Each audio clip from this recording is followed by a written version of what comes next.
Fala pessoal, bom dia, boa tarde, boa noite, independente do horário que for ser assistido. Estou eu aqui no meu estúdio improvisado, o meu carro, né, à noite, que é o lugar onde eu tenho mais silêncio, assim, as crianças estão lá dentro. E estou aqui para postar um vídeo, provavelmente o primeiro vídeo desse canal aqui, até para explicar o motivo do canal, o motivo do nome do canal, né, por que se chama Jeová Não Tem Dono. Bom, primeiramente, Ismael Munhoz. Se você está aqui, se você chegou nesse vídeo, provavelmente já ouviu alguma coisa da minha história, do que aconteceu comigo.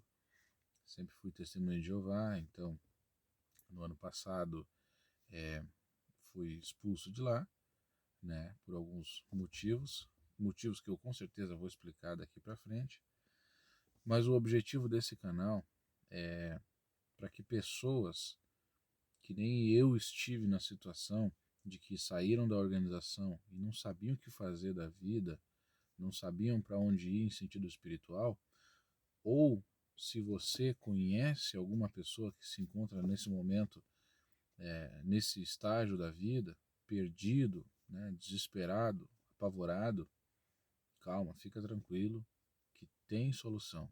Existe Jeová além da organização. Embora você aprendeu desde criança que não, que Jeová ele só existe na organização. Então por isso o tema, né? Que Jeová, o Deus de Israel, ele não tem um dono, ele não pertence a uma organização.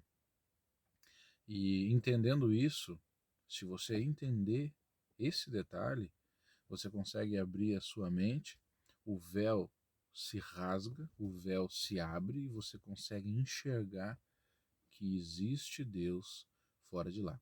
Eu sei que para quem não é testemunho de Jeová, ouvir isso pode parecer uma besteira, pode parecer uma coisa, oh, mas que bobagem. Mas a gente vai falar futuramente sobre isso, sobre por que, que a mente de uma testemunha de Jeová fica assim, e o que parece ser algo surreal, né? Isso que eu estou falando assim, existe e é um fato na vida de muitas pessoas.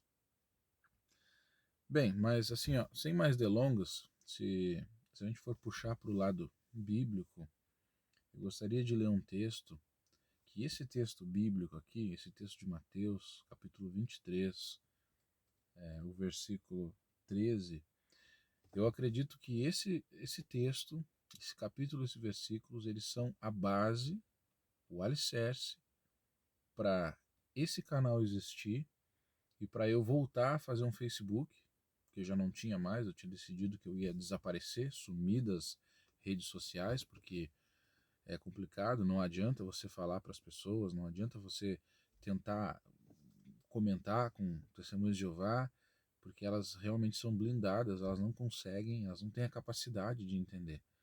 Então eu tinha desistido. Só que é como são as coisas, né? Há poucos dias eu fui na casa de uma pessoa fazer um trabalho, um serviço, tá? Um serviço secular, e essa pessoa, ela também é desassociada. A gente conversou bastante, ela chorou bastante, e assim, ela trouxe para fora tudo isso que me intriga muito, e tudo isso que está aqui em Mateus capítulo 23.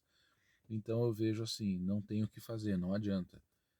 Eu não posso morrer, me calar e não levantar essa bandeira de Cristo Jesus na vida das pessoas, na minha vida, para mostrar que Deus existe, que Cristo Jesus existe, porque quem deixou de ser testemunho de Jeová sabe que ela se encontra numa situação que ela está totalmente perdida. É o que eu sempre digo. Se você saiu da organização, o conselho para você é o seguinte: vai para o mundo, vai beber, vai fazer qualquer coisa, já que tu não quer voltar para a organização, vai para o mundo, mas não vai para uma igreja.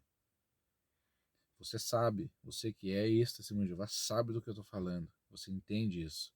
Você sabe que os seus familiares, eles até vão entender e vão ter dó de você se você pecar, for para o mundo e passar a ter uma vida desgraçada no mundo.